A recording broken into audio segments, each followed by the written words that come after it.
back again with Mr. Bill Grace. Bill Grace, why don't you tell the Kansas City community who you are? Well, I'm Bill Grace, the director of the W.E.B. Dubois Learning Center, located at 5501 Cleveland, and I've been there for the past 40 years. That is good. That's impressive. You were worried about what you're going to say. 40 years is pretty heavy. We have a little legacy, and I understand that we want to talk about this Buying Black campaign. Tell us about it. Yeah, see, where I grew up in a small town in the South, we didn't have to worry about who was going to buy from because most of the stores were owned by black folk. Mm-hmm. And I understood when I first came here to Kansas City in 1966, most of 12th Street and 18th Street were crowded with black-owned business people. That's right. In fact, one of the gentlemen that I did not know about, Mr. Fred Curls, was one of the first black real estate agents here in Kansas City. And Mr. Bob Jackson had a milk route, his own milk company. Yeah, right? that's right. And so we looked at the other hospital, what was called Phyllis Wheatley Hospital up on that hill in Passaic. Was that the name of it? Yeah. Anyway, Dr. King Hospital, but I'm just talking about Martin Luther King Hospital. Right. Senator Gibson developed a book that have a lot of black businesses in it back in the 40s and on up to, I guess, to the 60s or what have you. Right. But it's a tremendous initiative that the front is undertaking with this Buying Black campaign. And I found out how easy it was, Watts, to spend $100 with black folks. That's not a rocket science. Because I went to 3 or 4 businesses, I looked up, I had spent $150. Mm-hmm. Now, as compared to eating out at I like seafood, okay? Mm-hmm. Red Lobster, but then I went down to the Ninth Inn and that tilapia is just as good as the one at Red Lobster. Mm-hmm. So I made it a point to make sure it's a conscious effort, to the extent that many times you have to say, okay, am I going to drive 3 blocks to Price Chopper as opposed to driving 8 or 10 blocks to Leon's United Super? So it's a conscious effort that we as black folks need to realize that the more we spend in our community, the better off it is, as John Woo presented, that it equates to jobs. In fact, the W.E.B. Dubois Learning Center hires 6 people. First time in the history of our 40 years, 10 years ago, that we were able to hire folks. And we were able to hire more people. And I did not look at it. In fact, John Woo Webster, Dubois consultant engineer, he had 17 employees. Mm-hmm. Started with just 3. Mm-hmm.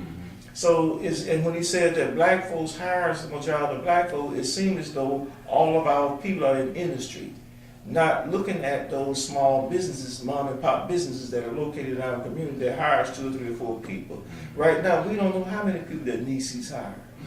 But the more we spend, then she's going to have to expand her business, hire more people, thus create more jobs, more economic empowerment in our community. So when you really look at, if you don't make a conscious effort to add those things and put them together, and you take for granted that your dollar, your $10, your $20, your $50, your $100 a month, a week does not count with purchasing black. So it's like I said, I'm glad it's a conscious effort that we have embarked on here in Kansas City. And in fact, you know about Bob Law in New York City. Right. He's supposed to, well, I shouldn't announce this, but he wants to get together with Mr. Ollie Gates to come here and work with Kansas City, because they are doing it in several other cities across the country with regards to Buying Black campaign and empowerment of our people for more wealth. Mm-hmm. So that's what's going on, and it couldn't happen any sooner. I think it's a very nice initiative. Right. And plus with the technology, with the apps and signing up, it's kind of a no-brainer. Right. I looked at the app today and looked at those businesses that had signed up. Those that was put on by the Urban League and the Black Chamber of Commerce in Kansas City, Kansas. And when I looked around, lots of business categorically was not on it that I know about personally. Right. Okay?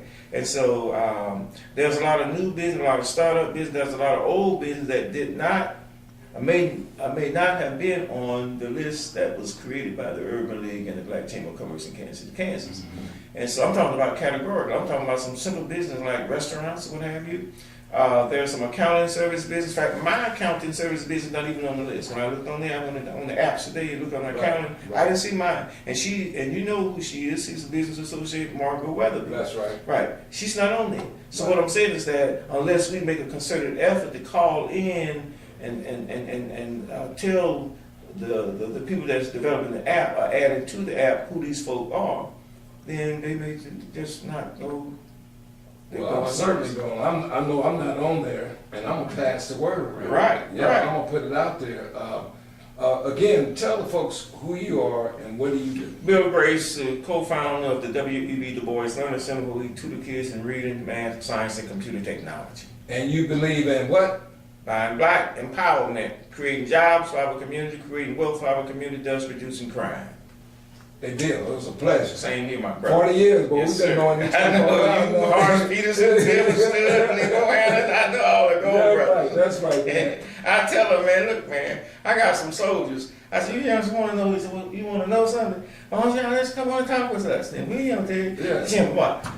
I was walking out of Manhattan Clinic one day, right? Right. These two youngsters roll up on me.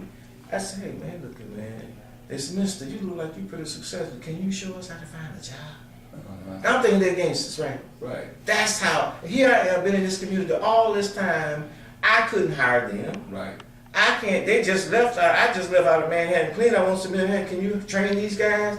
I felt so small. Right. Here we are supposed to be the vanguard of leaders in our community. Here two youngsters, I'm thinking gangsters gonna roll up on me and say, hey, this guy here look like he's, can you find me? That's treat me right, right? that's I right. said, God damn, you ain't gonna tell me that again. I won't mind show you find a job. That's right. I made a vow to myself, if God, I hire you to cut some weeds from my house, I'm still falling. Nobody steal from my shit though.